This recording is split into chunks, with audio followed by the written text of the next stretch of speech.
Friends, आपका बहुत बहुत स्वागत है आपके अपने YouTube चैनल महेशम क्लासेस में। फ्रेंड्स, आज हम बात करने वाले हैं हीनयान और महायान में अंतर, यानी हीनयान और महायान में क्या अंतर है। तो चलिए फ्रेंड्स, बिना देर किए स्टार्ट करते हैं। स्टार्ट करने से पहले फ्रेंड्स, अगर आपने अभी तक हमारे YouTube चैनल को लाइक शेयर सब्सक्राइब नहीं किया है तो कर दें। चलिए बिना देर किए स्टार्ट करते हैं।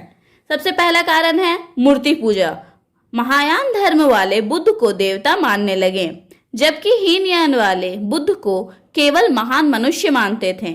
मतलब महायान धर्म वाले जो लोग थे वो बुद्ध को भगवान मानने लगे, देवता मानने लगे, जबकि हीनयान वाले जितने लोग थे वो बुद्ध को केवल महान मनुष्य मानते थे। वे बुद्ध की मूर्तियां बनाने के पक्ष में नहीं थे। मतलब वो बुद्ध की मूर्तियां बनाने के पक्ष में नहीं थे। उनका कहना था बुद्ध की मूर्तियां बनाने की आवश्यकता नहीं है। परंतु महायान धर्मावलंबियों ने उनकी पत्थर की मूर्तियां बनानी आरंभ कर दी। लेकिन महायान धर्म के जितने लोग थे उन्होंने बुद्ध की पत्थर की मूर्तियां बनानी आरंभ कर दी। दूसरा कारण था तर्क के स्थान पर विश्वास।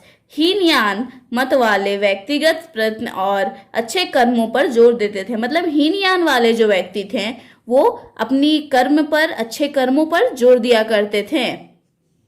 उनके अनुसार प्रत्येक व्यक्ति को अपने कर्मों का फल अवश्य मिलता है। मतलब हीनयान वाले लोगों का मानना था कि कोई भी व्यक्ति अपने जैसे कर्म करता है उसे वैसे ही फल मिलते हैं। उनका मानना था जब देवता भी बुरे कर्मों के फल से नहीं बच सकते तो देवताओं की पूजा करने से क्या लाभ। उनका मानना था कि जब कोई देवता ही बुरे कर्म करने के बाद उसके फल से नहीं बच सकता है तो देवताओं की पूजा करने से क्या फायदा।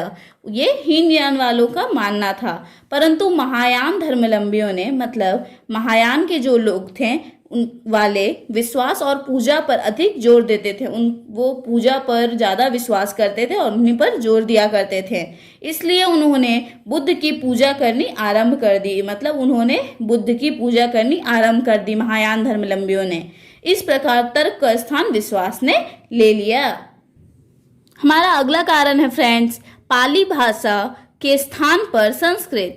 दोनों मतों में अंतर यह था कि महायान संप्रदाय की बहुत सी पुस्तकें संस्कृत भाषा में लिखी गई थी। मतलब दोनों जो मत थे महायान और हीनयान, दोनों में अंतर यही था कि महायान धर्म की जो पुस्तकें थी, बहुत सारी पुस्तकें उन्हें संस्कृत भाषा में लिखी गई थी, जबकि हीनयान मत वालों की सब पुस्तकें पाली भाषा में लिखी गई थी।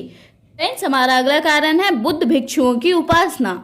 महायान धर्म में न केवल बुद्ध को ही भगवान का पद दिया गया है और उपासना आरंभ हो गई, बल्कि और बुद्ध भिक्षुओं को भी जो अपनी अपनी उपासना और पवित्रता के कारण प्रसिद्धि पा चुके थे। मतलब बुद्ध भगवान को ही सिर्फ महायान धर्म में पूजा नहीं की जाती थी, उनके जितने भिक्षुक भी थे उनकी भी पूजा की जाने लगी।